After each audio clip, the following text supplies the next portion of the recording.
Chapter 1, Monday, 2nd of May 2005. You might think he could have made up his mind earlier and been man enough to tell the others of his decision, but Alan Carlson had never been given to pondering things too long. So the idea had barely taken hold in the old man's head before he opened the window of his room on the ground floor of the old people's home in the town of Malcoping, stepped out into the flower bed. This manoeuvre required a bit of effort, since Alan was 100 years old. On this very day, in fact.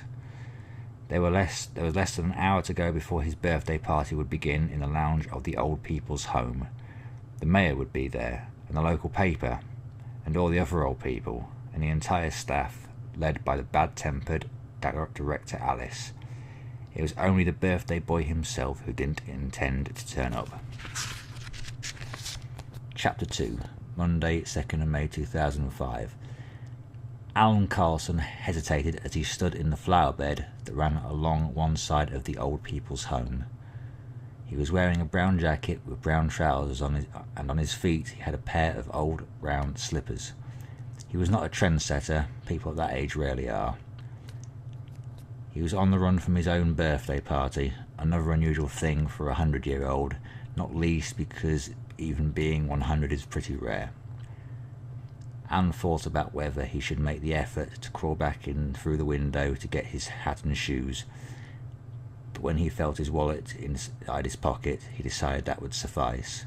Besides, Director Alice had repeatedly shown that she had a sixth sense, and she might be nosing around his room even now, suspicious that something fishy was going on.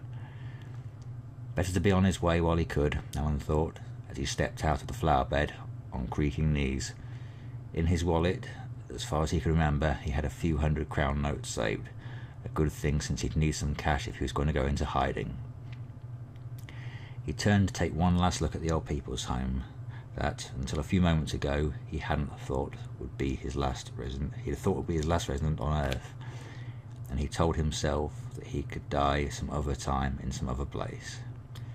The 100-year-old man set off in his pea slippers, so-called because men of advanced age rarely pee further than their shoes, first through a park and then alongside an open field, where a market was occasionally held there in the otherwise quiet provincial town.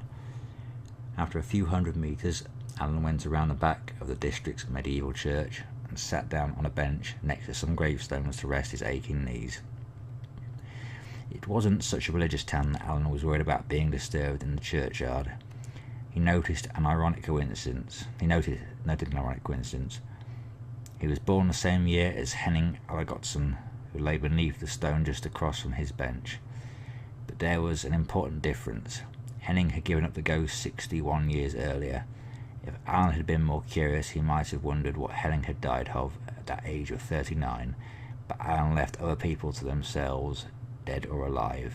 He always had, and he always would.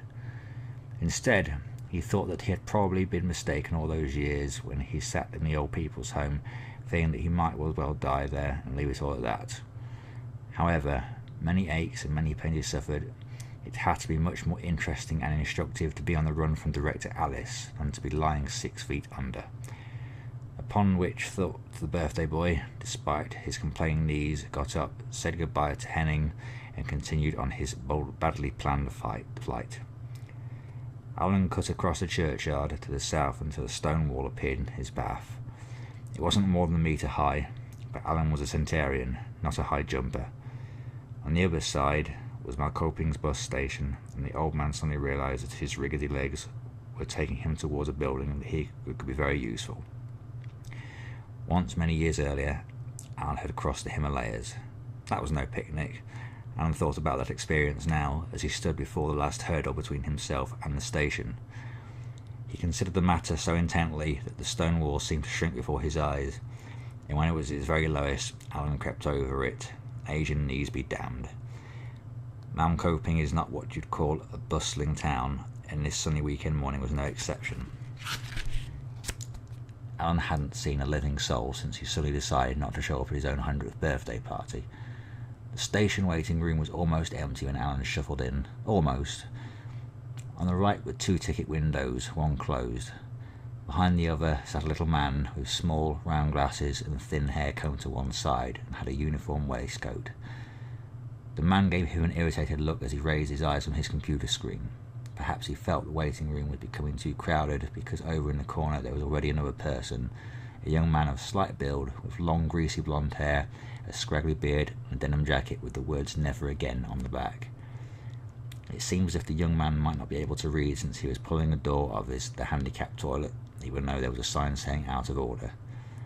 After a moment he moved to the other toilet, but there he had faced a different problem. Evidently he wouldn't want to be parted from his big grey suitcase on wheels, but the cubicle was simply too small for the two of them. It seemed to Alan that the young man would either have to leave the staircase outside while he relieved himself, or allow the suitcase to occupy the cubicle while he himself remained outside. But Alan had more pressing concerns.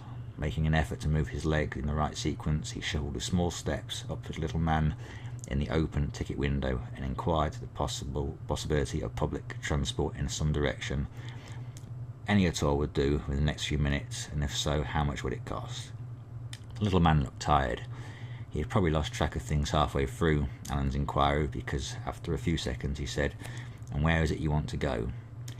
Alan took a deep breath and reminded the little man that he had already stated the actual destination, and for that matter the means of transport were of less importance than A, time of departure, and B, the cost. The little man silently inspected his timetable and let Alan's words sink in. "Bus number 202 departs from Stranghouse in 3 minutes. Would that work?" Yes, Alan thought it would.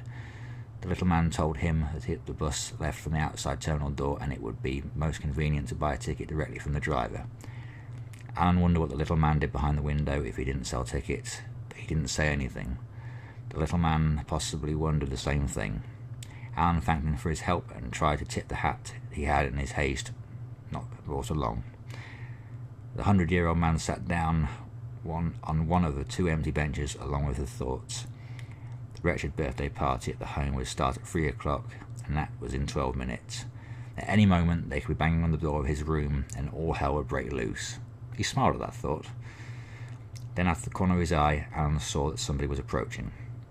It was a slightly built young man heading straight for Alan, with his big suitcase trailing behind him on four small wheels.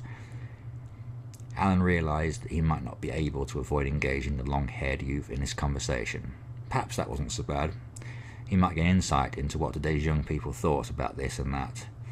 The conversation did take place without the depth of social analysis Alan had anticipated. The young man came to a halt a few yards away, seemed to study the old man for a moment, and then said, "Hey."